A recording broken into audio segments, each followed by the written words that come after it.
The crisis that we're in has got overconsumption right at the heart of it. And I think it is a spiritual issue. It's about looking at what our motivation is. You know, if I live like this, how will other people be able to live? We've lost our sense of connection with each other.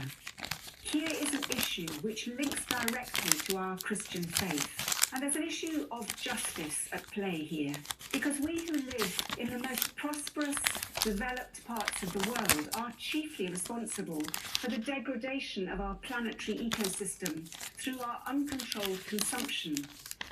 In the sacred writings and teachings of every single faith, this idea that God's creation is sacred and that we have a responsibility to care for it is absolutely fundamental. So I think the faiths have got an incredibly important role. Our politicians don't have any incentive really to take a long-term view. They're naturally very focused on the national interest. Faith groups transcend all of that. They cut across borders. They're able to take a much broader view and also to mobilise in a really effective way. And faith leaders from all nations are beginning to realise this. In London, UK, some 635 bishops from 165 countries have assembled for the Lambeth Conference. This event, held once every decade, gathers together the member churches of the Anglican Communion. Today, its leader, the Archbishop of Canterbury, who is also spiritual head of the Church of England, is hosting a session devoted to the environment.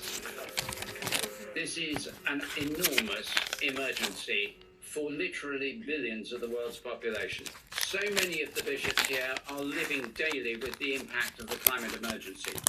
Through the structures of the Anglican Communion, we are reaching to the very heart, to the very ground level of what is happening.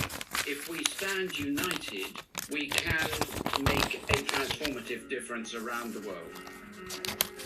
Beyond mobilising congregations on the ground, there's a growing feeling that the bishops must influence political leaders too.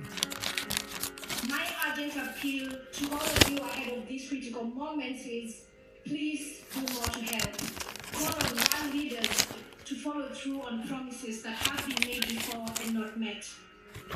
What we have been doing is making the people